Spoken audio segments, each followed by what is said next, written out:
Here on the ground, change happens fast. Problems feel frequent and urgent. It's loud and anxiety runs high. From a satellite view, the Earth looks the same as it did thousands of years ago. We've been here before. Let's learn from our past and shoot for a better future.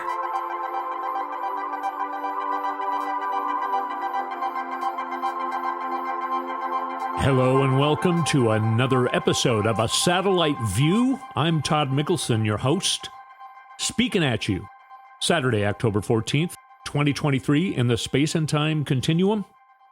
Democrats in array, Republicans in disarray, bringing the House down with it at a time when we need to be figuring out a way to deal with the war going on in not just Ukraine, but now in Israel. There's still some Nazi-ness going on in the Trump world. We'll get to that. Some of this stuff is actually quite entertaining. You know, it's not going to be good when the government shuts down, if the government shuts down. I'm not sure what's going to happen. But let's do our history dive. Going back in history, seeing what happened in the past and correlating it with things going on now, it did not seem like we would have a worse president than George W. Bush. I knew someone would beat me. There was a guy, his name is Mickey Herskowitz. George W. Bush in 1999 wanted to put out like a lot of candidates do this now. Ron DeSantis did it. A lot of people do it where they have kind of a autobiography while they're candidates. And this guy Herskowitz, I guess he was kind of a family friend.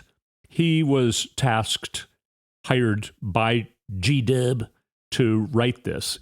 And in 1999, he was interviewing G-Dub.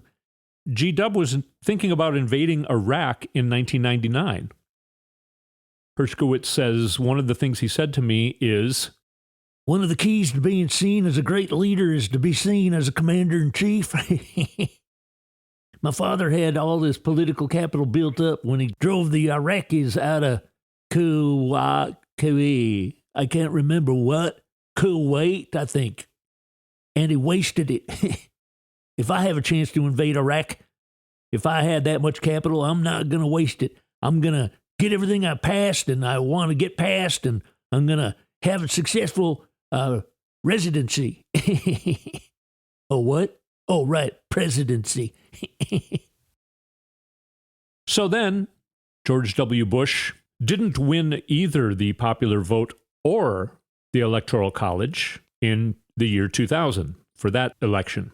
Florida was ordered to stop counting the vote by the Supreme Court because the Republicans broke Florida law and asked the Supreme Court to rule on the recount. So then the Democrat who was running, Al Gore, not the greatest candidate, he won the election, but he conceded when the Supreme Court did that. After the Supreme Court did that, Florida finished the count, and Al Gore won Florida, which means he won the Electoral College. But he had already conceded, and it was all over. So that's how Bush got in the White House. And then, you might have heard, bin Laden determined to strike in U.S., the CIA's famous presidential daily brief presented to George W. Bush on August 6th, 2001, just a month before 9/11. That's always been Exhibit A in the case that his administration shrugged off warnings of al-Qaeda attack. But months earlier, starting in the spring of 2001, the CIA repeatedly and urgently began to warn the White House that an attack was coming. It was this is a guy named Coffer Black. He was the chief of the CIA's Counterterrorism Center.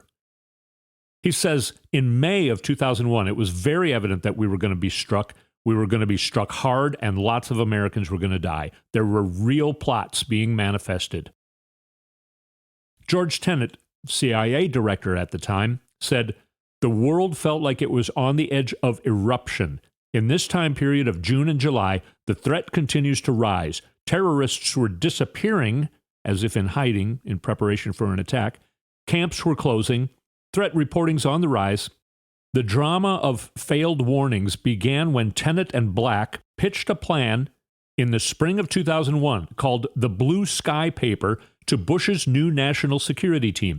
It called for a covert CIA and military campaign to end the al-Qaeda threat.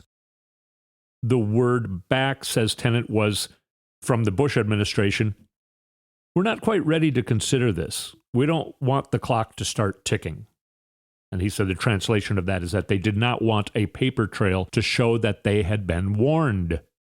The morning of July 10th, the head of the agency's al-Qaeda unit, Richard Blee, burst into Black's office and he says, "Chief, this is it. Roof's fallen in." The information that we had compiled was absolutely compelling. It was multiple sourced, and it was sort of the last straw. Black and his deputy rushed to the director's office to brief Tenet. All agreed an urgent meeting at the White House was needed. Tenet picked up the white phone to Bush's national security advisor, Condoleezza Rice. Tenet says to her, "Condi, I have to come see you." He remembers it was one of the rare times in my 7 years as director where I had said, "I have to come and see you. We're coming right now. We have to get there." Tenet vividly recalls the White House meeting with Rice and her team. Of course, G-Dub wasn't there. He was gone most.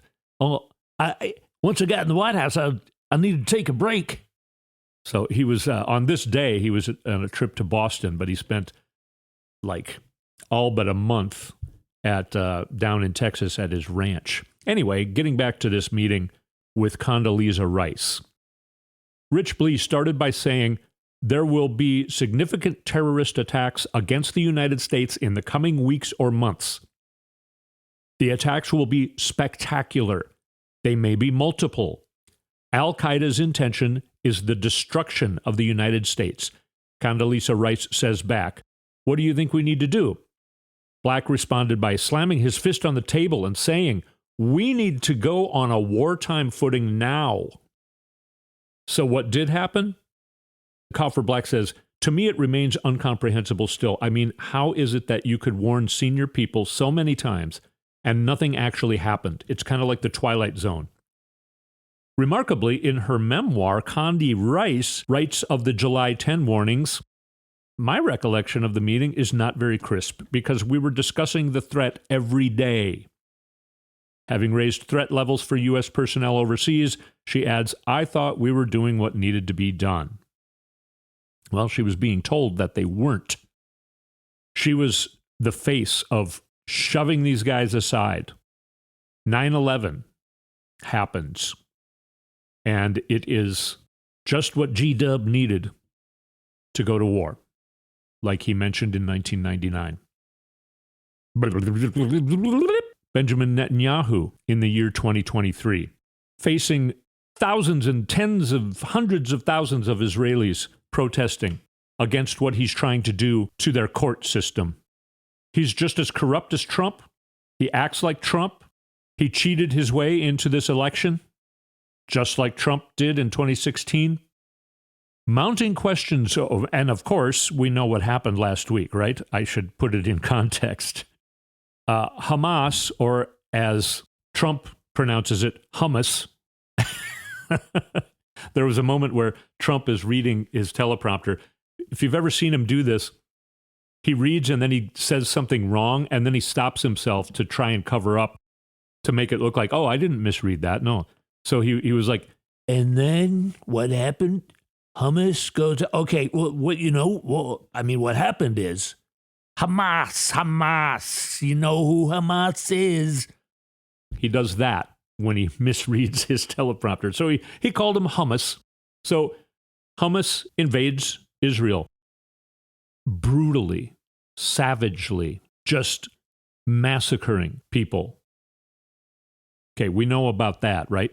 Now, mounting questions over Israel's massive intelligence failure to anticipate and prepare for a surprise Hamas assault were compounded Monday when an Egyptian intelligence official said that Jerusalem had ignored repeated warnings that the Gaza-based terror group was planning, quote, something big, which included an apparent direct notice from Cairo's intelligence minister to the Prime Minister Netanyahu.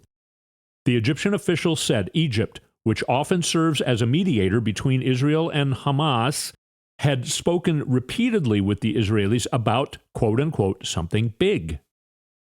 He said Israeli officials were focused on the West Bank and played down the threat from Gaza.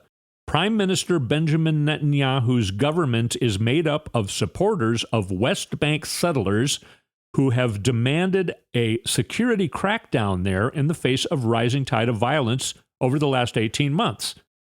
That rising tide of violence is protests going on against Netanyahu trying to basically turn the country into a dictatorship. We have warned them an explosion of the situation is coming and very soon, and it would be big, but they underestimated such warnings, said this Egyptian official. Netanyahu, of course, denied receiving any such advance warning, saying in the course of an address to the nation Monday night that the story was fake news. In one of the said warnings, Egypt's intelligence minister, General Habas Kamel, personally called Netanyahu only 10 days before the massive attack that Gazans were likely to do, quote, something unusual and a terrible operation. Egyptian officials were shocked by Netanyahu's indifference to the news and said the premier told the minister the military was submerged in troubles on the West Bank. There are reports that Netanyahu thinks this war might be good for him, but then he was criticized, so he backpedaled on that. And of course, we know Donald Trump then, in a speech where he definitely looked stoned.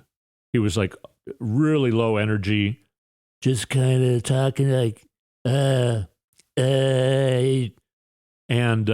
he said, and Hezbollah, they're smart. Hezbollah is very smart. They're very smart. And he called the Israeli defense minister a jerk. He said, Netanyahu let us down. He let us down. It was really bad. And then Israel exploded and said, Trump cannot be relied on. We can't deal with him basically telling the United States, you guys really need to find a way to make sure he doesn't become president again. And then they would go on to thank the Biden administration, as did Netanyahu. Anthony Blinken, our Secretary of State, went to Israel in the midst of this war. It was very important that he went there in person to show America's support. Now, it's not the Palestinian people that we should be against, it is Hamas. Or as Trump would say, hummus. I hate hummus.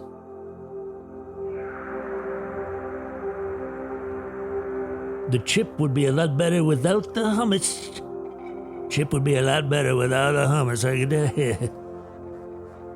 So Israel is counting on the United States to assist them, or at least stand behind them, which Biden gave a very eloquent speech about doing that. And Republicans are saying that he's the one with the cognitive problems when it's clearly Trump. I mean, everything they say at this point is projection. We're going to come back and talk about some more fun things. After a short break, you're listening to A Satellite View. I'm Todd Mikkelson. We'll be right back.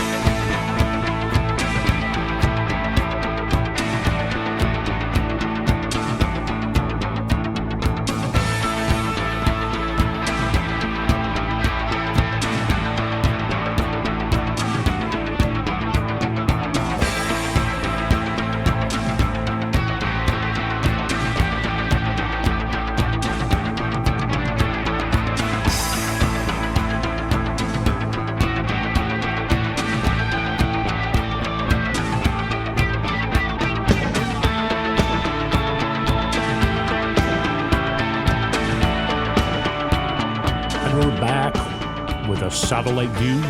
Todd Mikkelson here. Go to toddmikkelson.com and hit the music link to find the music that you hear on this show, to all the original music that I've written over the years. So let's go back to 1954. It had been a thing with running. I don't know anything about running. I'm not a sports guy, and I actually hate running. Even when I was a kid, I hate running. But I've never had the experience where you get the endorphins going and all of that. To me, that just sounds excruciating. Like, how hard do I got to run to make that happen? And then I'm like, yeah, I'm not going to do that. But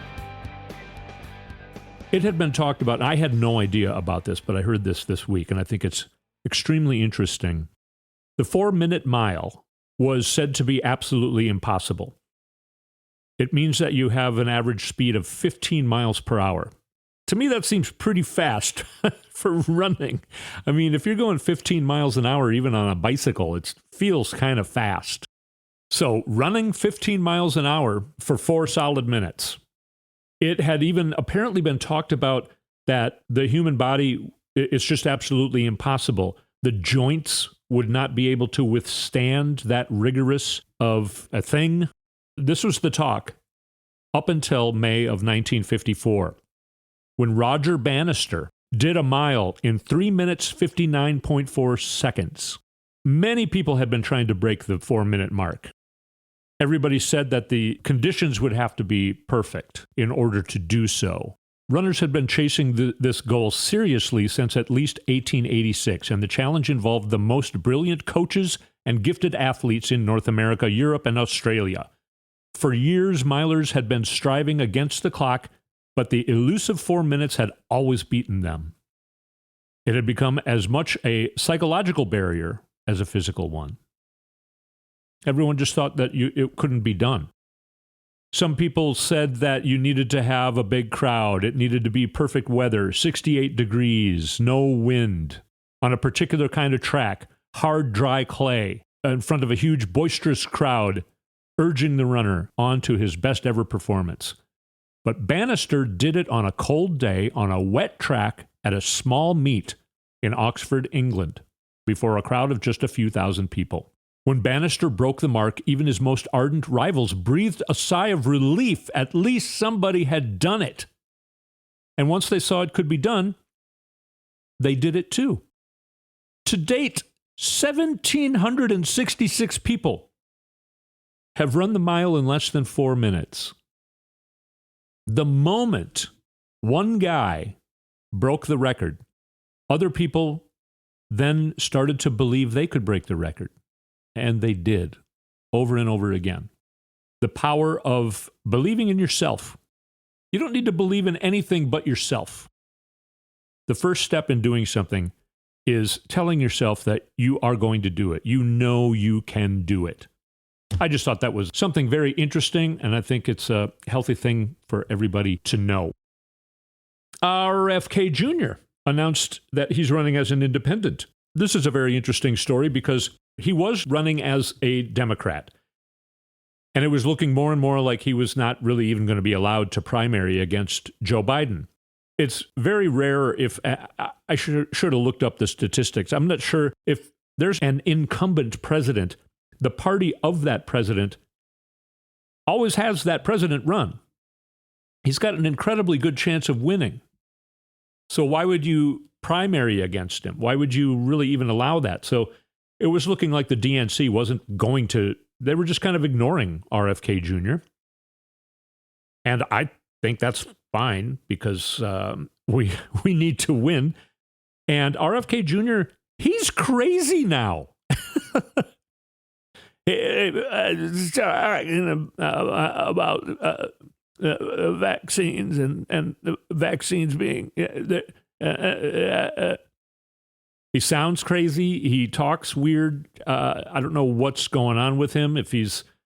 I know he used to have drug problems, I think, or drinking. I don't know if his brain is messed up but he's gone crazy.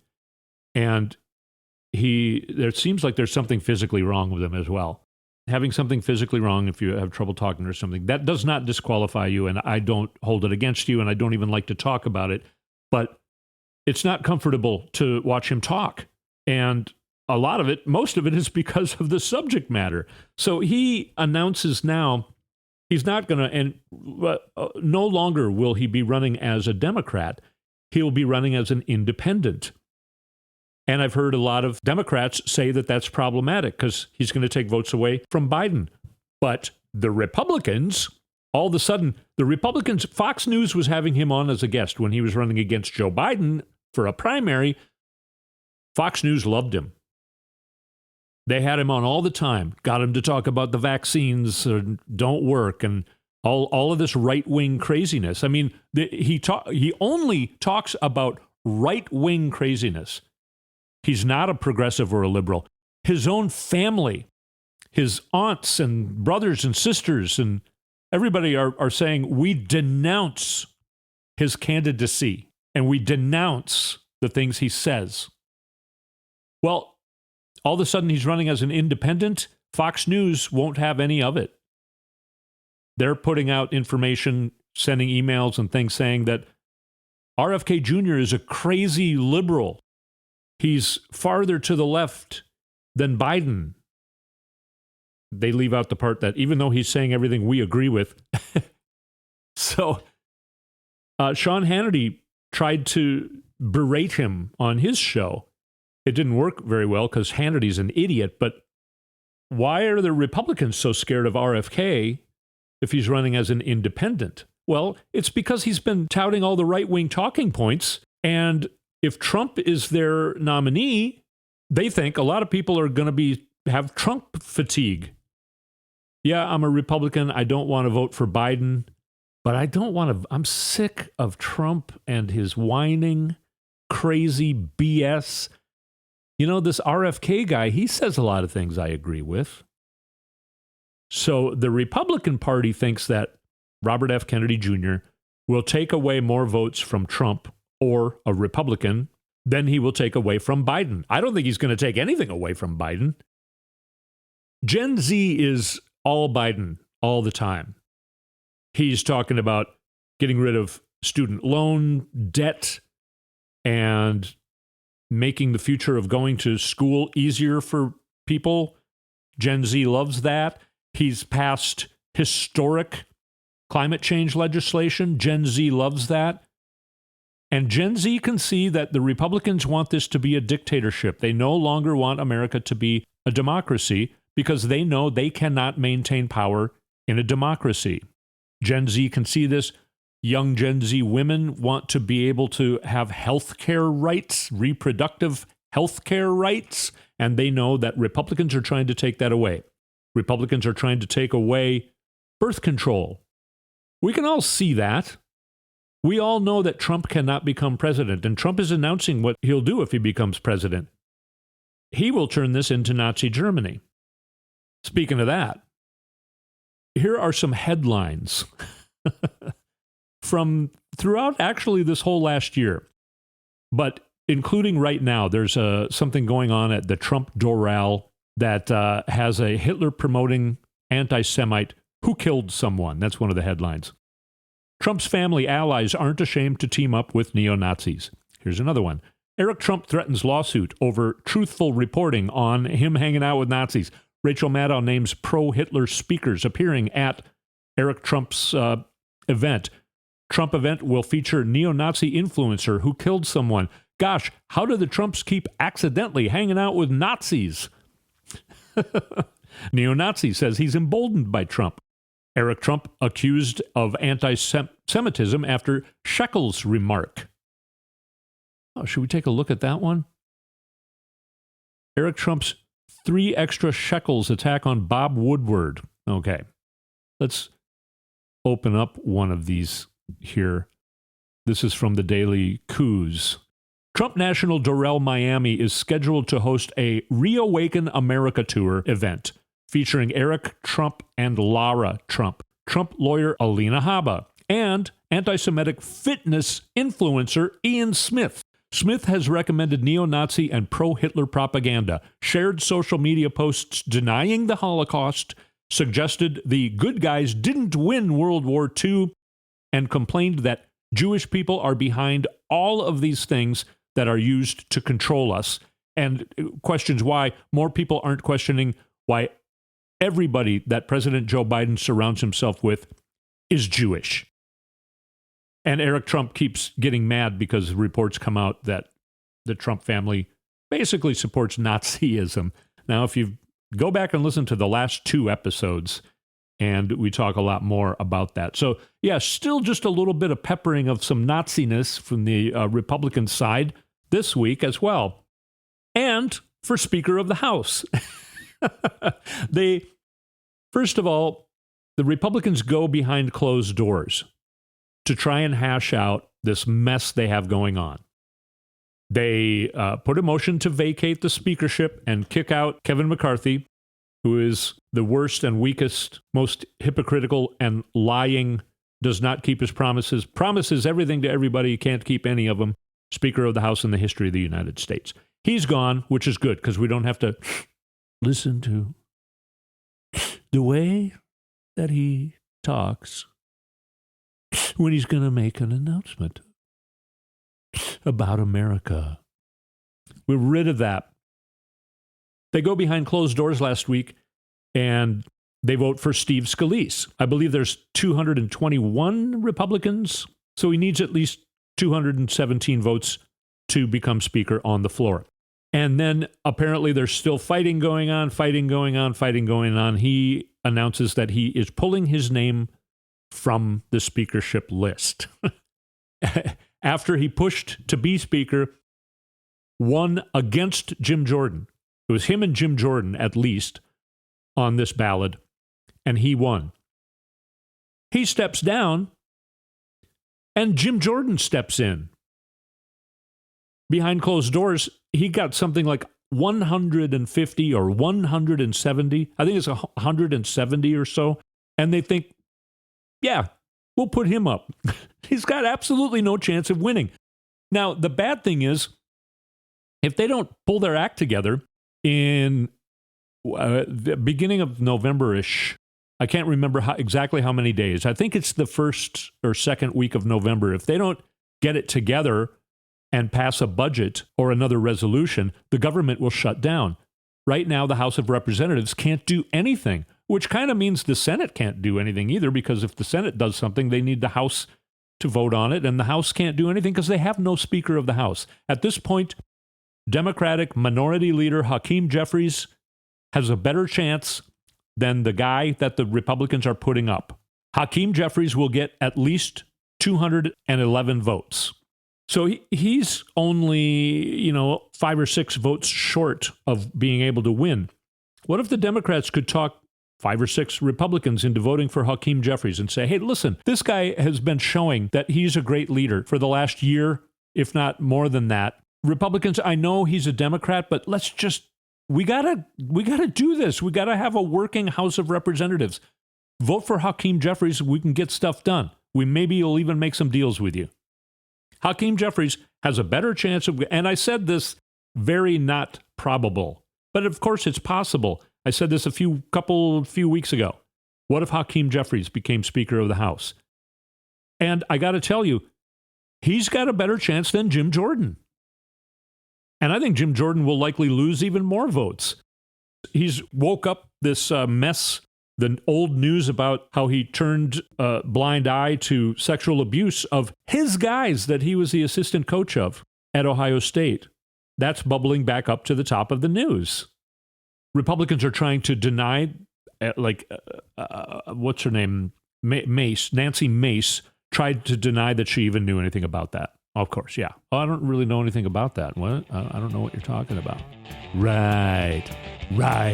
You don't know what I'm talking about.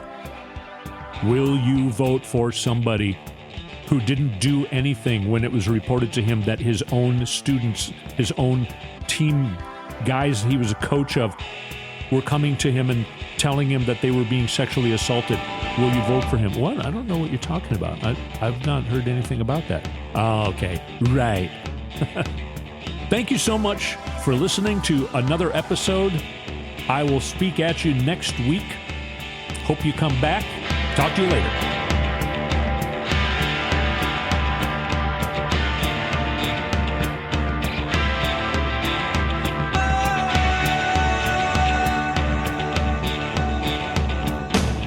You've been listening to A Satellite View with Todd Mikkelson. Go to toddmikkelson.com for links and more information.